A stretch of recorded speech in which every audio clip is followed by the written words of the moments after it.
You have the ideas, but you're afraid of the way you are presenting them in the essay. In this tutorial, you will be introduced to the best way of convincing your professor with your ideas present in the essay.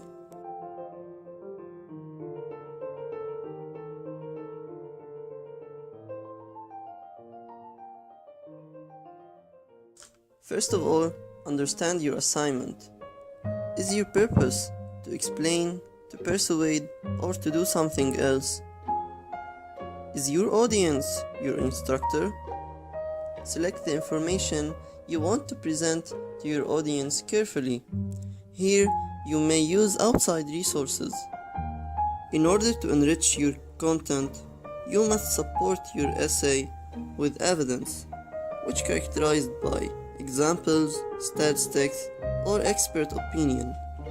Furthermore, evidence must be reliable if it comes from trustworthy sources, sufficient if a writer presents an adequate amount of information, representative if it reflects a fair range of sources and viewpoints, and finally, relevant if it specifically applies to the case being discussed. And of course, when using evidence, avoid bias. Now, we will move to the critical thinking skills. First, you must distinguish fact from opinion, where if you use facts, you will be safe, but if you use opinion, it's more beneficial to support your opinion with evidence, as discussed before. Second, you may choose the best way of reasoning, either induction or deduction.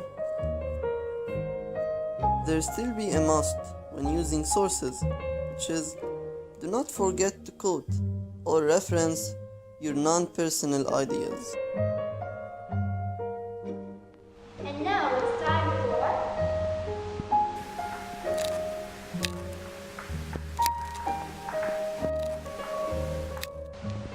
sample exercises.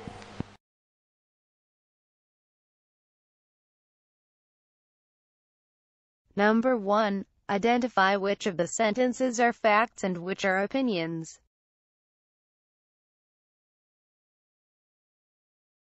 This statement is a fact since it is proven that measles is a deadly disease.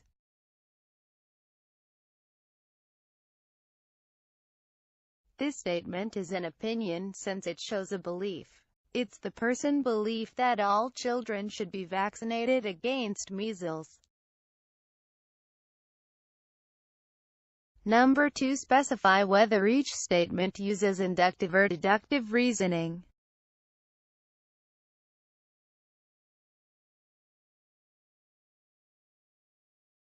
Since the generalization that every student on the dean's list is a good student was followed and applied on Melissa,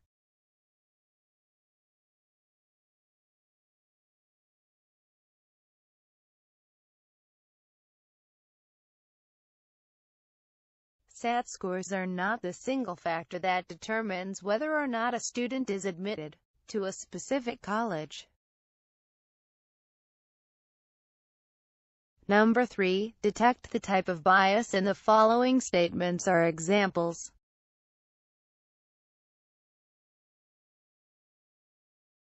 The writer's stated belief is kind of bias found in this statement. The writer simply states his opinion without giving proof.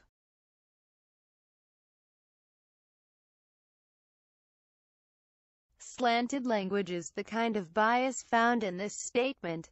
The writer used the prejudiced language to affect the reader, without referring to proof. And finally, thanks for watching.